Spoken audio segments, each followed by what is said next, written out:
जय श्री गणेश। ब्रह्मा जी का रुद्रशिर नाम पड़ने का कारण सती एवं शिव का विवाह उत्सव। विवाह के अंतर शिव और सती का वृक्षारूढ़ हो कैलाश के लिए प्रस्थान। जय शिव शंभु। नारद जी बोले, हे ब्राह्मण, हे विदेह, हे महाभाग, हे शिव भक्त, हे श्रेष्ठ प्रभु, हे विदेह, आपने भगवान शिव के परम मंगलदायक तथा अद्भुत चरित्र को सुनाया।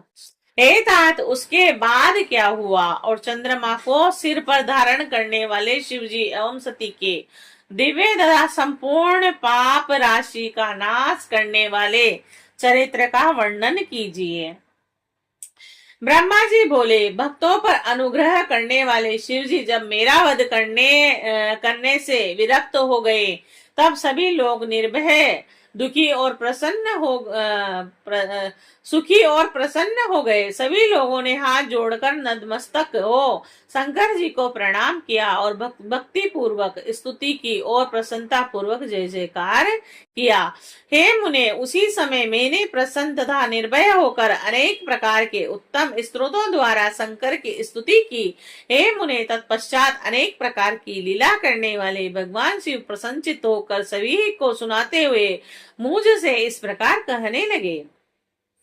रुद्र बोले, हे ब्राह्मण, हे तात, मैं प्रसन्न हूँ। अब आप निर्भय हो जाइए। आप अपने हाथ से सिर का स्पर्श करें और संशय रहित होकर मेरी आज्ञा का पालन करें। ब्रह्मा जी बोले, अनेक लीलाएं करने वाले भगवान शिव की इस बात को सुनकर मैंने अपने सिर का स्पर्श करते हुए उन वृक्ष ध्वज को प्रणाम किया और मैंने जैसे ही अपने हाथ से अपने सिर का स्पर्श किया, उसी क्षण वहां उसी के रूप में मैं वृक्ष वाहन स्थित दिखाई पड़े और तब लज्जा युक्त शरीर वाला मैं नीचे की ओर मुख करके खड़ा रहा और उस समय वहां स्थित इंद्र आदि देवताओं ने मुझे देखा। इसके पश्चात लज्जा से युक्त होकर मैं शिव जी को प्रणाम करके तथा उनकी स्तुति करके क्षमा कीजिए ऐसा कहने लगा। हे प्रभु, आप पाप की शुद्धि के लिए कोई प्रायश्चित और उचित दंड दीजिए जिससे मेरा पाप दूर हो जाए। और इस प्रकार मेरे कहने पर भक्त वत्सल सर्वेश्वर शंभु अत्यंत प्रसन्न होकर मुझ विनम्र ब्रह्मा से कहने लगे। शंभु बोले, हे ब्रह्मा, हे ब्राह्मण, मुझ से अधिनिष्ठ इस रूप से आप प्रसन्नचित्त होकर आराधना में संलग्न रहते हुए तप करें और इसी से पृथ्वी पर सर्वत्र रुद्र सिर नाम से आपकी प्रसिद्धि होगी और आप तेजस्वी ब्राह्मणों के सभी कार्यों को सिद्ध करने वाले होंगे। और आपने काम के वशीभूत होकर जो वीर्यपात किया है वह कृत्य मनुष्यों का है और इसीलिए आप मनुष्य होकर पृथ्वी पर विचरण करें।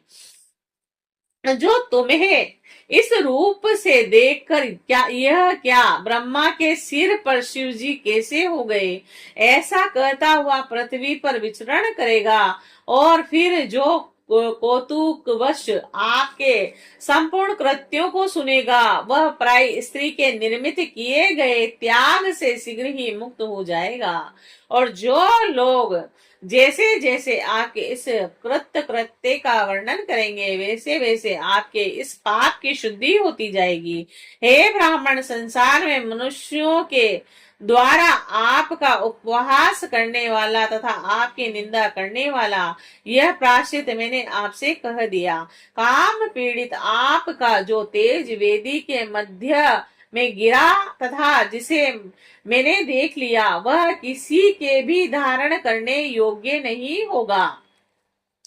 तुम्हारा जो तेज पृथ्वी पर गिरा उससे आकाश में प्रलयंकर मेघ होंगे और उसी समय वहां देव ऋषियों के सामने शीघ्र उस तेज से हे तात, सवर्त, आवृत और पुष्कर तथा द्रोण नामक ये 4 प्रकार के प्रलयकाली महामेघ हो गए। और हे मुनि श्रेष्ठ, यह मेघ शिव की इच्छा से गरजते हुए जल की थोड़ी सी वर्षा करते हुए तथा भयानक शब्द करते हुए आकाश में फैल गए और उस समय घोर गर्जन करते हुए उन मेघों के द्वारा आकाश के आच्छादित हो जाने पर शीघ्र ही शंकर जी और सती देवी शांत हो गए। हे मुने, उसके बाद में निर्भय हो गया और शिव जी की आज्ञा से मैंने विवाह के शेष कृत्यों को यथा विधि पूर्वक किया। हे मुनि श्रेष्ठ, उस समय देवताओं ने प्रसन्न होकर शिव के मस्तक पर चारों ओर से पुष्पों की वर्षा की और उस समय बाजे बजने लगे, गीत गाए जाने लगे। ब्राह्मण गण भक्ति से परिपूर्ण हो वेद पाठ करने लगे। रंभा आदि अप्सराएं प्रेम पूर्वक नृत्य करने लगी। इस प्रकार हे नारद, देवताओं की स्त्रियों के बीच महान उत्सव हुआ। तद अंतर यज्ञ क्रम का फल देने वाले भगवान परमेश्वर शिव प्रसन्न होकर लौकिक गति का आश्रय ले हाथ जोड़कर प्रेम पूर्वक मुझ ब्रह्मा से कहने लगे। ईश्वर बोले, हे ब्राह्मण, जो भी वैवाहिक कार्य था उसे आपने उत्तम रीति से संपन्न किया है। अब मैं आप पर प्रसन्न हूँ। आप इस वैवाहिक कृत्य के आचार्य हैं और मैं आपको क्या दक्षिणा दूं? हे सुरश्रेष्ठ, आप उसे मांगिए, यह दुर्लभ ही क्यों न हो, उसे शीघ्र कहिए। हे महाभाग, आपके लिए मेरे द्वारा कुछ भी अदेय नहीं है। ब्रह्मा जी बोले, हे मुने, शंकर का यह वचन सुनकर मैंने हाथ जोड़कर विनीत भाव से उन्हें बार बार प्रणाम कर कहा, हे देवेश, यदि आप प्रसन्न हैं और यदि मैं वर प्राप्त करने योग्य हूँ तो हे महेशान, जो मैं कह रहा हूँ उसे आप अत्यंत प्रसन्नता के साथ कीजिए। हे महेश्वर, आप मनुष्यों के पाप की शुद्धि के लिए इसी रूप में इस वेदी पर सदा विराजमान रहिए। हे चंद्रशेखर, हे शंकर, जिससे आपके सानिध्य में अपना आश्रम बनाकर अपने इस पाप की शुद्धि के लिए मैं तपस्या करूं। चैत्र मास के शुक्ल पक्ष की त्रयोदशी तिथि को पूर्व फाल्गुनी नक्षत्र में रविवार के दिन इस भूतल पर जो मनुष्य आपका भक्ति पूर्वक दर्शन करेगा, हे हर, उसके सारे पाप नष्ट हो जाएं और विपुल पुण्य की वृद्धि हो और उसके समस्त रोगों का सर्वथा नाश हो जाए। जो स्त्री दुर्भगा, वंध्या, कानी अथवा रूपहीन हो, वह भी आपके दर्शन मात्र से निश्चित रूप से निर्दोष हो जाए। ब्रह्मा जी बोले, इस प्रकार अपने तथा संपूर्ण लोकों के सुख देने वाले मुझ ब्रह्मा का वचन सुनकर प्रसन्न मन से भगवान शंकर ने यथा अस्तु कहा और शिव जी बोले, हे ब्राह्मण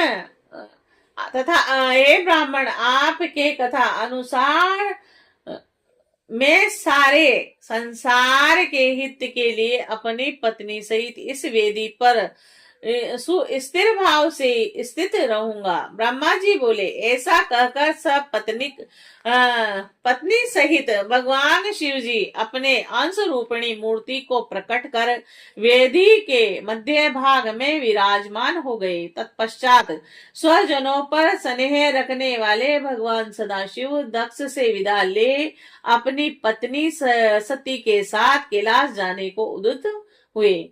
उस समय उत्तम बुद्धि वाले दक्ष ने विनय भाव से मस्तक झुकाकर हाथ जोड़कर भगवान वृषभ ध्वज की प्रेम पूर्वक स्तुति की। तत्पश्चात विष्णु आदि समस्त देवताओं, मुनियों तथा गणों ने स्तुति और नमस्कार कर प्रसन्नता पूर्वक अनेक प्रकार से जय जयकार किया। उसके बाद दक्ष की आज्ञा प्राप्त कर प्रसन्नता पूर्वक सदाशिव अपनी पत्नी सती को वृषभ पर बिठाकर और स्वयं भी वृषभ पर आरूढ़ हो हिमालय के शिखर की ओर गमन किया।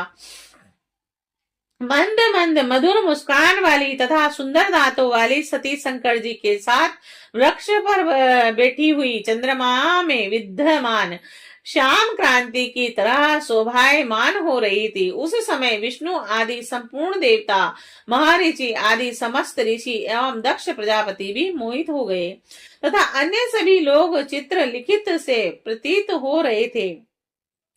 कुछ लोग गाजे बाजे बजाते हुए तथा कुछ लोग सुंदर स्वर में शुद्ध तथा कल्याणकारी शिव यश का गान करते हुए प्रसन्नता पूर्वक शिव जी का अनुगमन करने लगे। कुछ दूर चले जाने के पश्चात शिव जी ने आधे मार्ग से दक्ष को प्रेम पूर्वक लौटाया।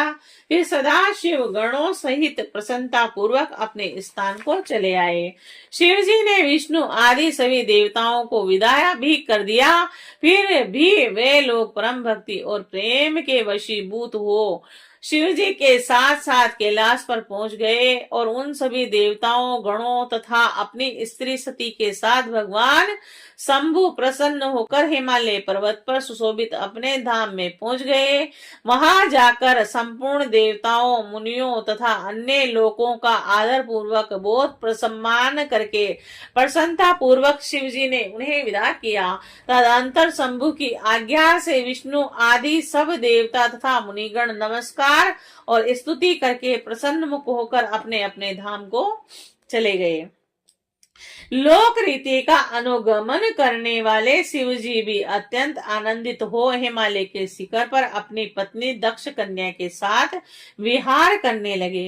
हे मुने, इस प्रकार सृष्टि रचने वाले वे शंकर सती तथा अपने गणों के साथ प्रसन्नता पूर्वक पर्वतों में उत्तम अपने स्थान कैलाश पर्वत पर चले गए। हे मुने, कैलाश पूर्व कैलाश में स्वयंभू मनवंतर में भगवान शिव जी का विवाह जिस प्रकार हुआ उसका वर्णन मैंने आप लोगों से किया। हे मुने, जो विवाह काल में यज्ञ में अथवा किसी भी शुभ कार्य के आरंभ में भगवान शंकर की पूजा करके शांत चित्त होकर इस कथा को सुनता है उसका सारा वैवाहिक कर्म बिना किसी विघ्न बाधा के पूर्ण हो जाता है तथा दूसरे शुभ कर्म भी सदा विघ्न पूर्ण हो जाते हैं, निर्विघ्न पूर्ण हो जाते हैं। और इस उत्तम कथा को प्रेम पूर्वक सुनकर कन्या सुख सौभाग्य सुशीलता आचार और गुणों से युक्त हो पतिव्रता तथा पुत्रवती होती है। श्री शिवाय नमस्तुभ्यम्।